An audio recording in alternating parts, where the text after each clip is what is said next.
pessoal, Diego Luiz Moura aqui, e eu tô hoje novamente no quadro Resenha Pedagógica, que é esse quadro que eu analiso um texto sobre ensino da educação física escolar e tento tirar dali questões relacionadas à prática pedagógica, elementos que nos ajudam a pensar o ensino da educação física na escola. E é claro também que eu não vou me furtar de fazer algumas reflexões também sobre esse texto. O texto de hoje foi publicado na revista Cadernos de Formação da RBCE no ano de 2009 e tem como principal tema o ensino do karatê na escola, tá bom? E se você tem interesse de aprofundar questões relacionadas ao ensino da educação física, não pode deixar de participar do meu curso, Educação Física Escolar na Prática, tem link aqui na descrição e também no primeiro comentário fixado. Então, vamos agora para o texto. Bom, pessoal, conforme eu falei, o texto se chama A Construção do Saber Ensinar Karatê nas Aulas de Educação Física, publicado na Caderno de Formação RBCE no ano de 2009 e tem como autores Yuri Lopes e Aline Vieira. Então, antes da gente analisar o texto, eu quero deixar bem claro que a análise desse texto vai se referir apenas à minha visão sobre a obra, ela não vai se configurar com uma crítica nem aos autores, nem aos grupos que produziram. Digo isso para que eu fique tranquilo aqui de poder fazer junto com vocês essas reflexões. Informações básicas do texto. O título, conforme eu já falei, A Construção de Ensinar Karatê nas Aulas de Educação Física, Enfrentamentos e Possibilidades na Prática Pedagógica do MF, Centro de Jacaraípe, Serra, Espírito Santo. E o objetivo do texto foi refletir em torno dos saberes pedagógicos construídos para o ensino do karatê no currículo da Escola Municipal de Ensino Fundamental, MF Centro de Jacaraípe.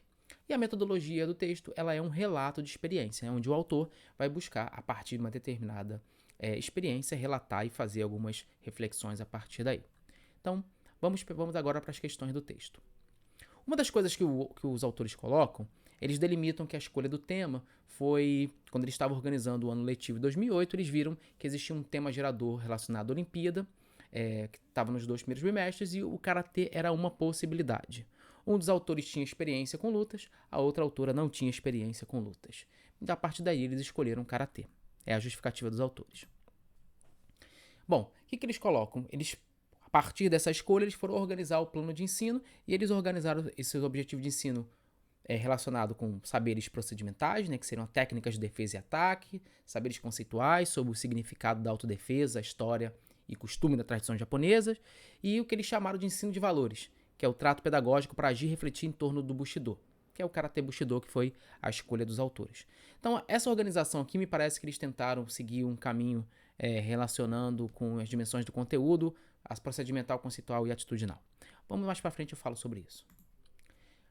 Sobre a metodologia que guiou para essas aulas, eles colocam apenas que foi do mais fácil para o mais difícil. É a única explicação, dito isso de uma maneira um pouco mais rebuscada, mas no fundo é isso que eles quiseram dizer. Bom, apresentaram a rotina das aulas. Então, segundo os autores, tinha um momento da aula que era a apresentação, onde ele estabelecia um diálogo com os alunos e tirava as dúvidas. Um segundo momento da aula, que era a experimentação, onde ele colocava uma situação de ensino para ser vivenciada. Tinha um terceiro momento que eles chamavam de aprendizagem. Esse nome é complicado, porque parece que não tem aprendizagem antes, né? Mas enfim. Que ele falava que o professor convidava os alunos que tiveram alguma experiência bem-sucedida para apresentar para os colegas. E um outro momento que ele chamava de reelaboração, que os alunos retornavam à experimentação para reconstruir as estratégias e táticas ali a partir daquilo que foi apresentado por aqueles grupos que foram bem-sucedidos. Essa foi a rotina das aulas, da organização das aulas deles. Sobre a avaliação, e aí eu quis pegar um texto do autor para ficar mais claro aqui, que eles colocaram, abre aspas, ênfase na valorização das decisões em conjunto e na abertura para os alunos tomarem decisões e desenvolver esquemas de aprendizagem autônomo e responsável dos conteúdos ensinados. Eles colocaram que foram considerados como instrumento de análise as vivências diante das situações de problemas, teste escrito e registro no caderno dos alunos e a autoavaliação. Esses foram os instrumentos que eles colocam. Análise da vivência, guardem isso. Análise da vivência, teste escrito e registro no caderno e autoavaliação.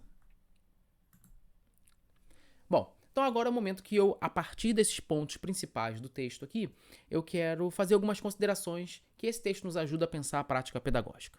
Para apenas depois eu fazer algumas considerações sobre o texto. Então, esse texto, sobre a prática, eu já diria que ele nos ajuda muito pouco. Na medida que ele não apresenta elementos para a gente pensar a própria aula do Karatê Bushido, na medida que as aulas não foram apresentadas, apenas a rotina de como acontecia.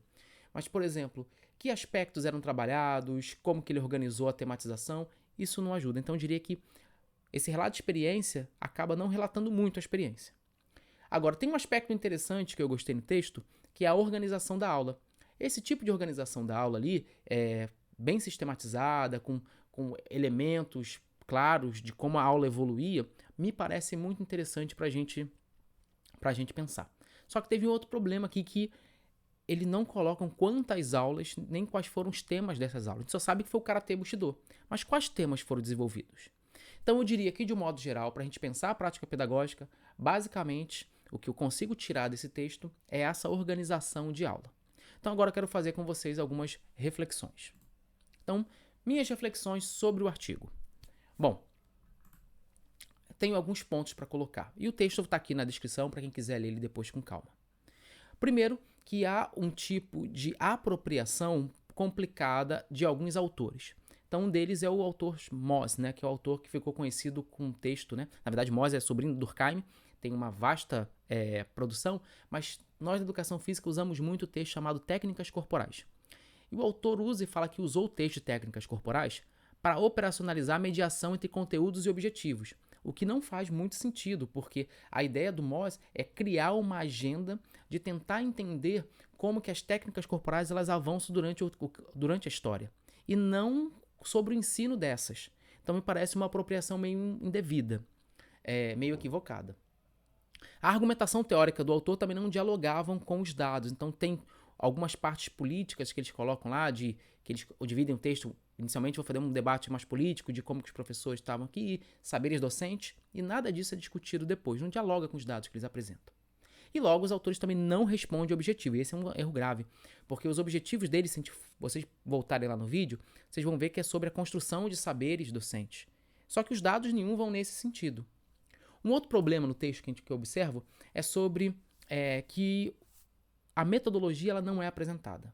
Então não há uma clareza no relato de experiência de como foram as aulas para que a gente consiga pensar como é que foi o desenvolvimento e se inspirar para a nossa própria prática docente. Dizer que eu estou fazendo alguma coisa do mais fácil para o mais difícil não me parece uma explicação mais interessante para isso.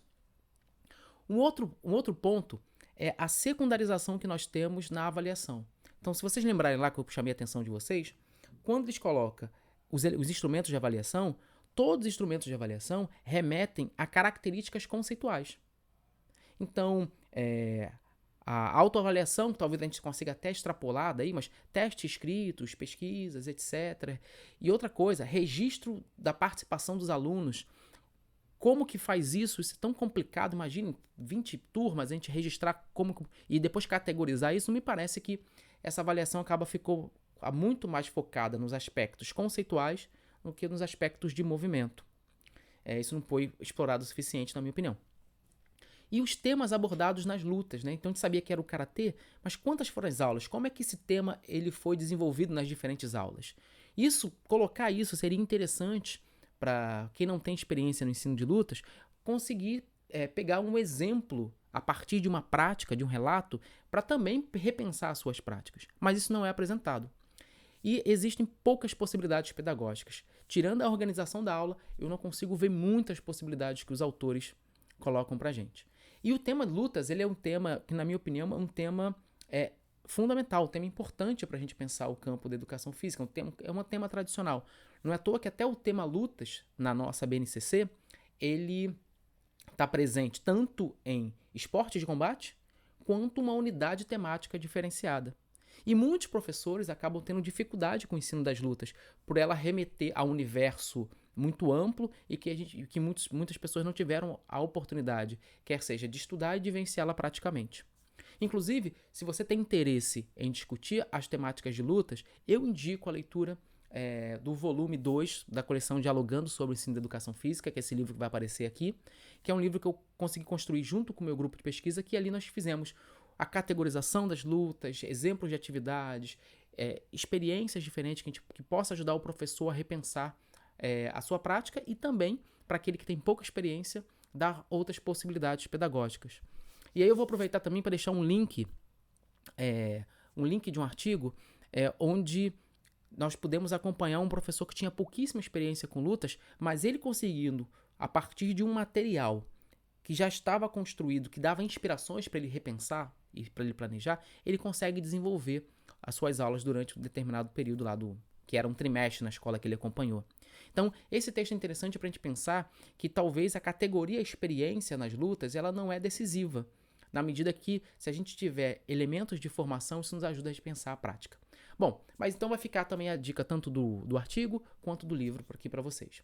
Bom, e esse é a análise de hoje, espero que vocês tenham gostado. Não esquece de curtir o canal, se inscrever no canal, curtir esse vídeo. Tem interesse no debate de educação física escolar, um aspecto mais prático, não esquece de participar aqui do curso que está na descrição, no primeiro link comentado. Por essa semana é só, grande abraço, até mais.